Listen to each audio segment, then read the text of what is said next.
Olá, estreia agora a edição do podcast Justiça em Foco. Aqui você fica por dentro de tudo sobre os seus direitos. E hoje a estreia é com Marlon Reis, o idealizador da Ficha Limpa. A gente convidou ele aceitou o convite, na verdade, do nosso diretor, Ronaldo Nóbrega, para fazer essa edição de estreia do nosso podcast Justiça em Foco. Ele já está aqui na nossa tela. Olá, Marlon Reis, seja bem-vindo ao nosso podcast. Muito obrigado. Eu fico muito feliz com essa oportunidade. Não podia jamais deixar de atender o convite do Ronaldo. E uma felicidade estar aqui nesse momento de estreia. A honra é toda nossa. E eu já vou passar para o senhor fazendo a pergunta, né? O senhor que foi idealizador do projeto de lei da Ficha Limpa, faz pra gente um panorama, doutor Marlon, de como foi desde a aprovação desse projeto em 2010 até os dias atuais, né? Que a gente vê que estuda mudanças no projeto, né? De inegibilidade. Mário, essa é uma lei que todo mundo lembra. Ela foi fruto de uma mobilização absolutamente histórica.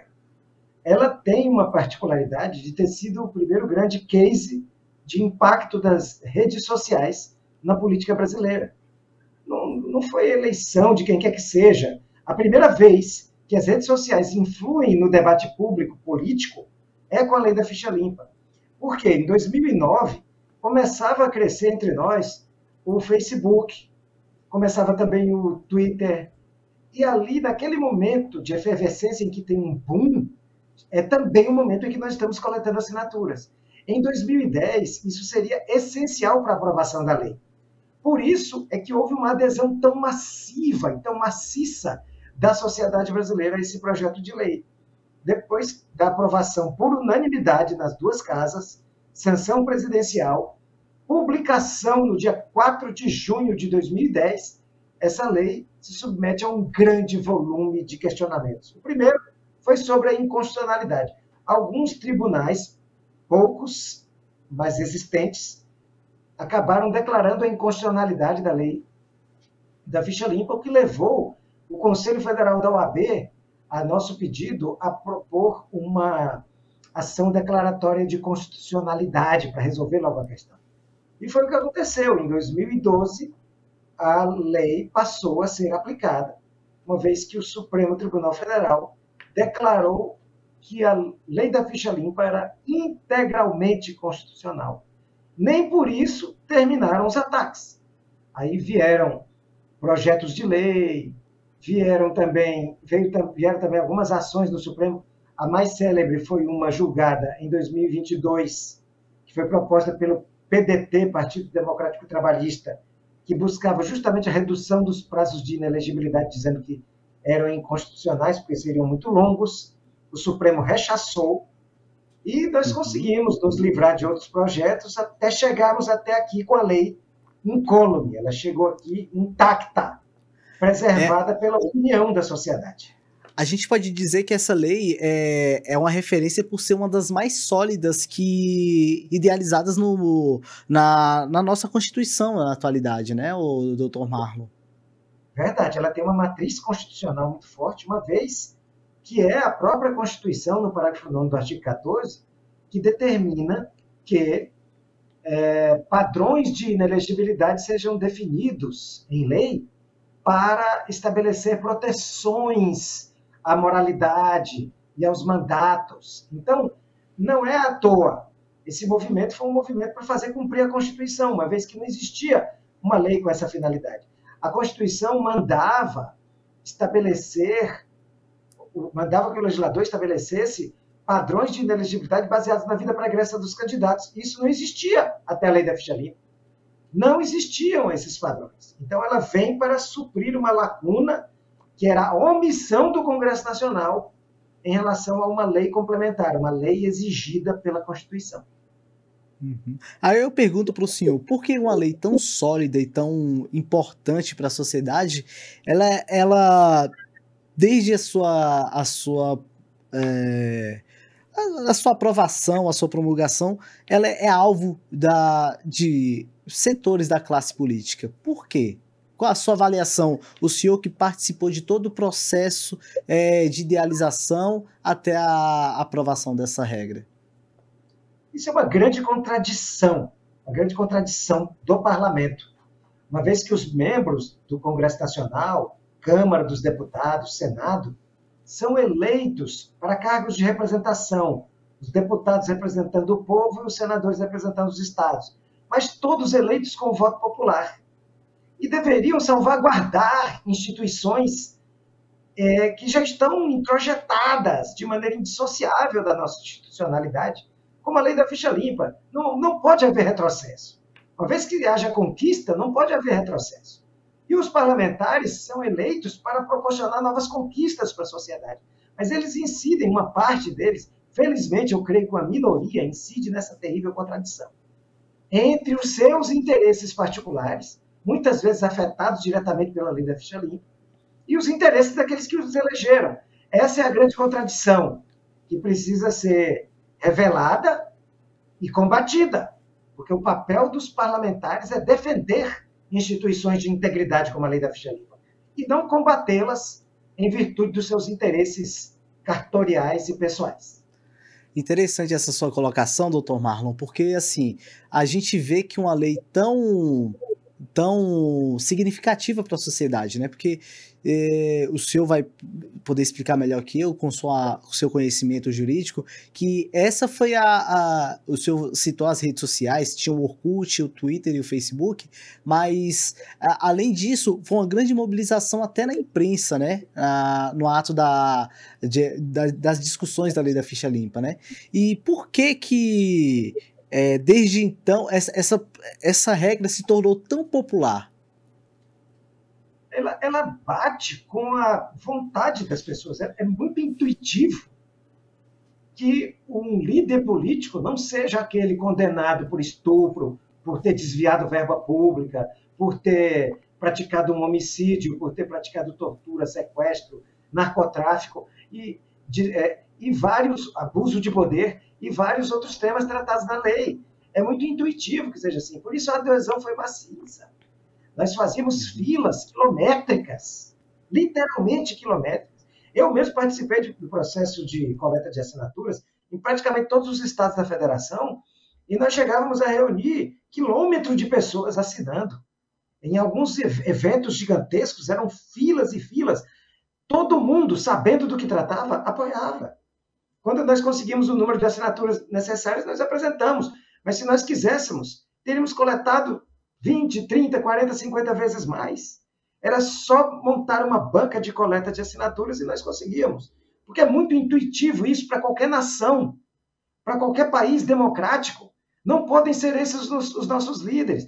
A imprensa, felizmente, cumpriu um papel excelente de divulgar isso, fazer com que as pessoas soubessem, especialmente na reta final, quando chegou ao Congresso Nacional. Eu acho que, num primeiro momento, os meios de comunicação talvez não acreditassem que nós conseguíssemos, mas quando viram que nós apresentamos o projeto, que ele passou a tramitar no Congresso Nacional, felizmente essa virou a pauta nacional. Eu me lembro que houve uma pesquisa de opinião pública na época que revelava o apoio de 95% da população brasileira ao projeto Ficha Limpa. Então não é brincadeira, assim.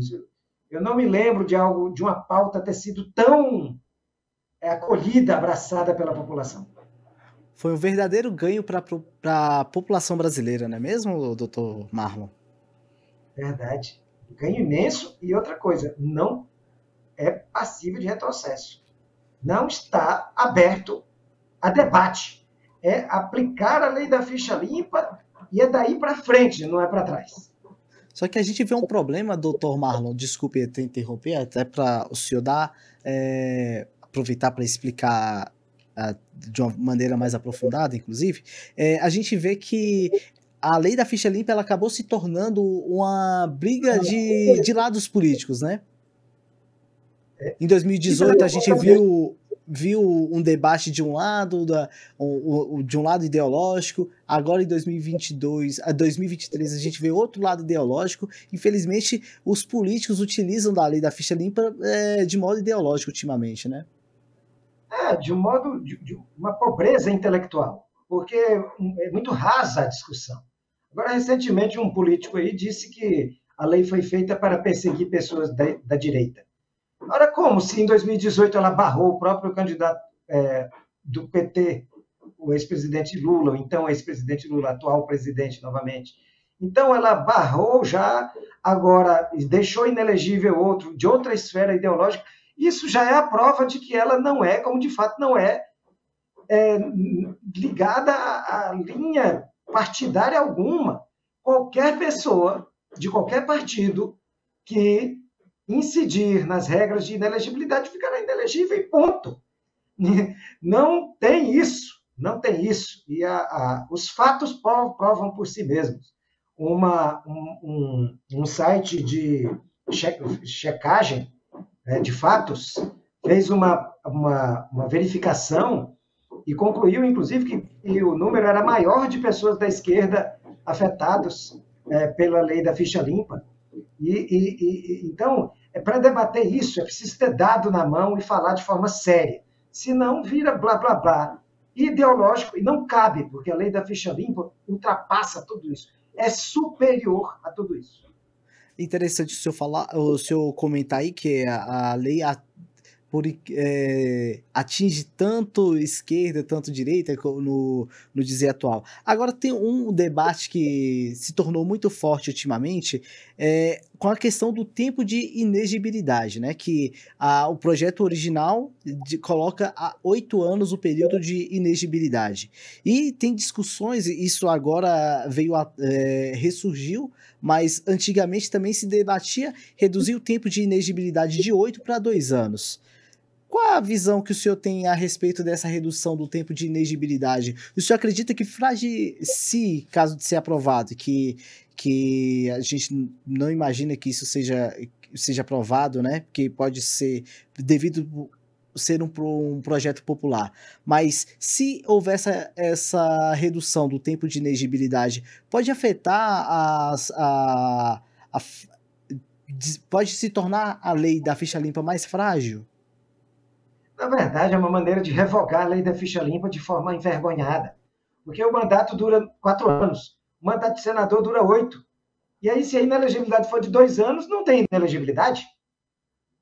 Isso é um golpe ruim, golpe fraco, mal pensado e facilmente desmascarável. Diante da vergonha de vir a público defender a pura e simples revogação da lei, vem propor uma medida inócua e ineficaz que destrói a lei. Então, não existe isso de uma inelegibilidade menor do que 8 anos, porque viraria algo risível. Era isso que nós tínhamos antes da lei da ficha limpa. Nós tínhamos inelegibilidade de 3 e de 5 anos, e nenhuma gerava efeito nenhum. Então, manter a inelegibilidade de 8 anos no mínimo é absolutamente fundamental. A gente acompanhou em outros casos que o Supremo, quando acionado a respeito da validação da lei da ficha limpa, o Supremo reforçou a força da lei da ficha limpa.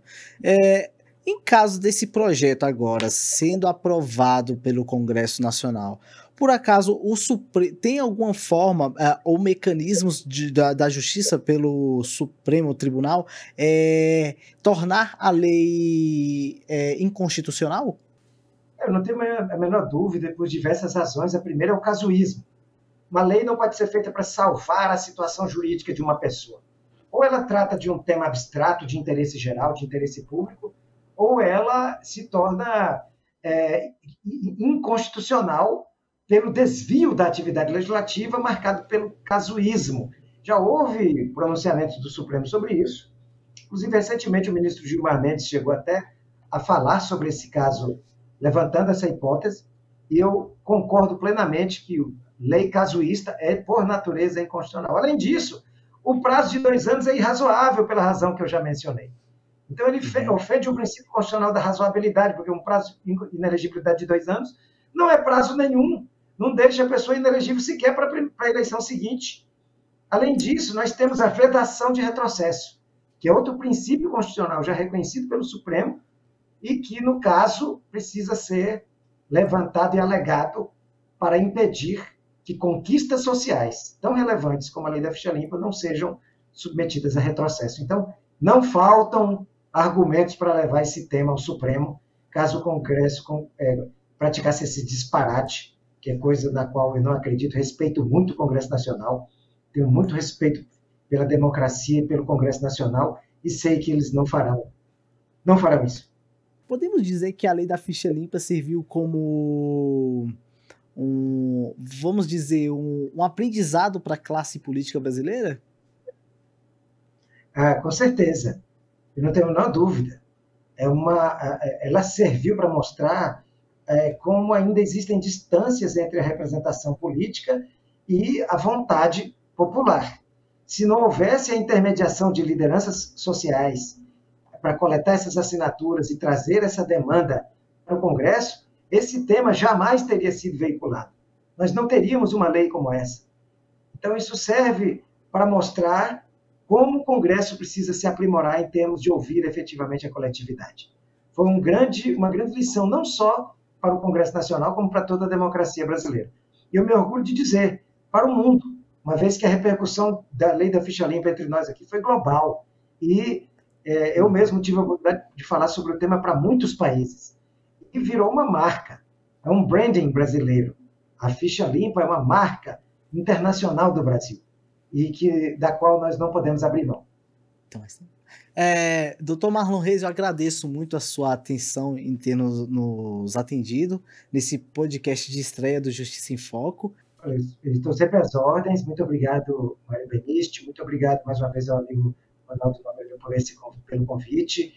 Estou sempre às ordens e quero deixar aqui a mensagem de como a mobilização popular, a participação cidadã, a participação democrática, a crença na democracia como único lugar possível, a recusa a qualquer proposta autoritária, discursos autoritários, totalitaristas, defesas de ditadura, nada disso. A lei da ficha limpa é uma prova de como o caminho democrático é o único caminho que permite à sociedade se pronunciar. Nós só precisamos aprender a utilizar cada vez melhor essa ferramenta que é a única, a democracia. Nunca abrir mão dela, rechaçar qualquer palavra ou qualquer pronunciamento de defesa de qualquer solução totalitária, porque isso não é solução, é atraso. Muito obrigado. A gente agradece o senhor e o podcast do Justiça em Foco chega ao fim. Se você quiser saber mais notícias sobre o Poder Judiciário, acesse o nosso site justiçaemfoco.com.br. Até a próxima!